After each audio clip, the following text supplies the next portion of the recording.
Welcome to news అడ్డా. చలికాలంలో ఈ ఫుడ్స్ని తినకూడదు. చలికాలంలో చాలా మంది ఆరోగ్యానికి మంచిదని కొన్ని ఫుడ్స్ తింటుంటారు. అయితే ఇవి ఆరోగ్యానికి మేలు చేయకపోగా డ్యామేజ్ చేస్తాయని న్యూట్రిషన్లు చెప్తున్నారు. కొన్ని ఫుడ్స్ని చలికాలంలో తినకూడదు. ఇంతకీ ఆ ఫుడ్స్ ఏంటో తెలుసా? శీతాకాలంలో ప్రజలు ఆహారపు అలవాట్లు మారుతాయి. శరీరాన్ని వెచ్చగా ఉంచడం కోసం చాలా మంది వేడివేడిగా తింటుంటారు. ఇందులో వేడివేడి బజ్జీలు, పకోడీలు, సూప్లు ఉంటాయి. అంతేకాకుండా అమ్మమ్మల కాలం నుంచి ఫేమస్ అయిన డ్రై ఫ్రూట్ లడ్డూలు, క్యారెట్ హల్వా, ఉసిరి మిఠాయి వంటివి కూడా చలికాలంలో తింటుంటారు. వేడి వేడి పరాటాలు, నెయ్యితో వేయించిన కూరగాయలు వంటివి కూడా తింటుంటారు.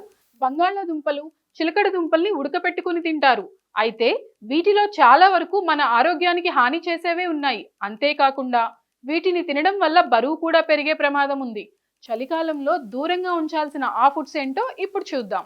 చలికాలంలో ఉసిరికాయలు ఎక్కువగా లభిస్తాయి. ఉసిరికాయలు ఆరోగ్యానికి ఎంతో మేలు చేస్తాయి. ఇందులో యాంటీ ఆక్సిడెంట్లు, విటమిన్ సి ఉంటుంది.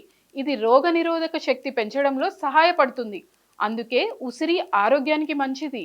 అయితే ఉసిరి మిఠాయి ఆరోగ్యానికి మంచిది కాదు. ఎందుకంటే ఇందులో చక్కెర పుష్కలంగా ఉంటుంది. ఆమ్లా క్యాండీ తినే బదులు తాజా ఉసిరిని తీసుకోమని సలహా ఇస్తున్నారు. ఉసిరిని తురుముకొని చట్నీ, గంజి కూరల్లో వాడుకోమని సూచిస్తున్నారు న్యూట్రిషన్లు. చలికాలంలో చాలా మంది ఆరోగ్యానికి మంచిదని చవ్యన్ బ్రష్ తింటుంటారు.